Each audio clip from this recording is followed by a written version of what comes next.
How nice is it when a plan comes to fruition? You guys are 4-0, and boy, oh boy, the defense just showed out on Saturday night. Yeah, it was fun. I think I think people think we played a lot better than what we really did. I think there's a lot of stuff we can improve on. We did not stop the run great like I think we had done in the first couple games, especially the week before versus Wyoming. I thought we were great against the run, and these guys, I think, exposed a couple things for us to be able to fix before we get to the Baylor game. And so sometimes it's good to have the ball bounce your way a couple times and win in a game like that, where I don't think we didn't do a great job of stopping the run. But man, it was a fun night, and we did enough to win, and obviously it was handily won. But a lot of it was because the ball just bounced our way pretty much every single time all night long, and sometimes those things happen for you. And so I'm glad we were on that side for once. It was fun. And now that I've got that perspective on the situation, how easy is it when a game trickles into the wee hours to bring that team back down to earth and get them going back to work?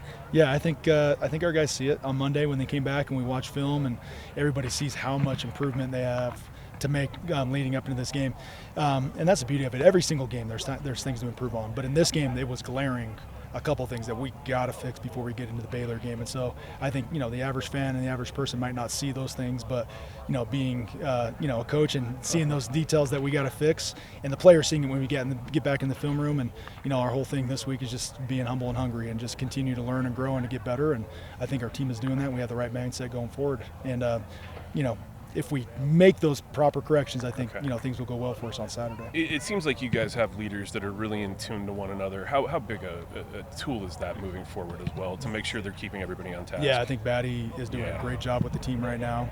I point him out just because he's in my room a lot, and on the defensive side of the ball. But I think there's other guys as well that are doing a great job. I think John Nelson and Blake Mangelson. I think those guys are doing a great job too as well. I just feel that our defense is so much more experienced than a year ago. If we would have had the same experience a year ago, we probably had a very similar result, but we had no experience in this defense, and a lot of guys that hadn't played a lot of football. But man, we got all that playing time under our belt a year ago, and I think that experience is showing the execution that we've had these first 4 games. But man, it's just there's a long way to go, and there's a lot of improvement still to be made. But happy to this point where we're at. First order of business is the trip to Baylor. What kind of problems did the Bears pose? They kind of came out of their shell, it seemed like, this last week. Yeah, I really respect the head coach, Coach Aranda. I've known him for a really long time, and he's a really good football coach. One of the best football coaches I've ever been around. Being the D coordinator at Utah State and at Wisconsin and at LSU. He's one of a kind, won a national championship, so he can coach a ball, and he'll have that team ready to go. And so, and I think that team's hungry. I think they're hungry, and I think they're playing really well, especially the last 2 games against Air Force and against Colorado. They should have won the Colorado game. They let that game slip away. And so the quarterback, I think, is playing better. Number 13 I think, got that team playing at a way high level right now, especially offensively. They've scored, 2 weeks in a row, 31 points. And so I think he's done a great job, and I think they're a different team with him. I think he throws the ball better, and he has guys all around him. I think they run the ball well. I think he runs the ball well. So there's a lot of issues they give to a defense, so we're going to have to execute well and play. I think we're going to have to play our best game on defense to be able to, come out of that on the road with a victory. What do you like about working with Jay? He's a good person, really number good one. Person. Really good guy.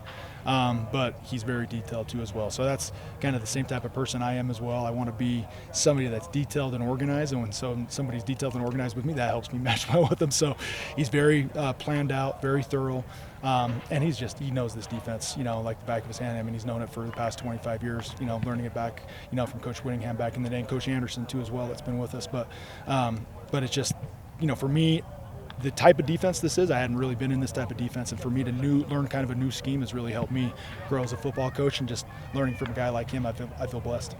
I just want to sneak in one more. You did mention Coach Anderson there. When did your paths cross along the way? I'm always interested to find out, the first time 2 people got to know each other. Yeah. It's such a small world. It's kind of a funny deal. I was recruiting his son, Chasen, back in the day when he was the head coach at Utah State, and went and did a home visit as he's the head coach at Utah State.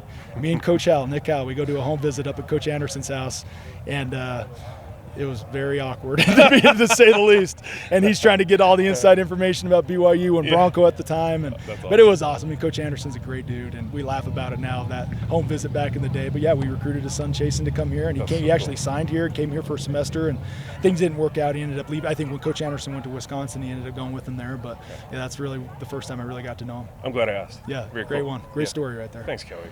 Yep. Any other questions? Kelly, it's a little bit easier to kind of feed off the crowd and maybe make your own luck a little bit, like you were talking about with the ball bounces on Saturday night with the crowd.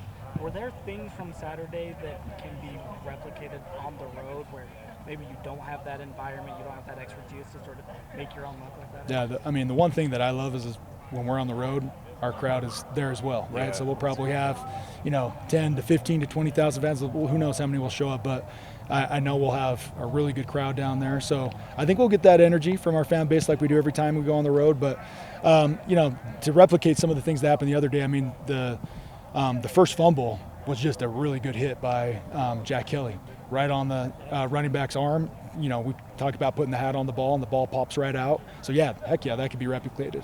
And then we get, Tyler dropping into coverage, and the quarterback overthrows him just a little bit, but Batty was exactly where he needed to be, doing his job, gets an interception, and the same thing with Harry when he gets his interception.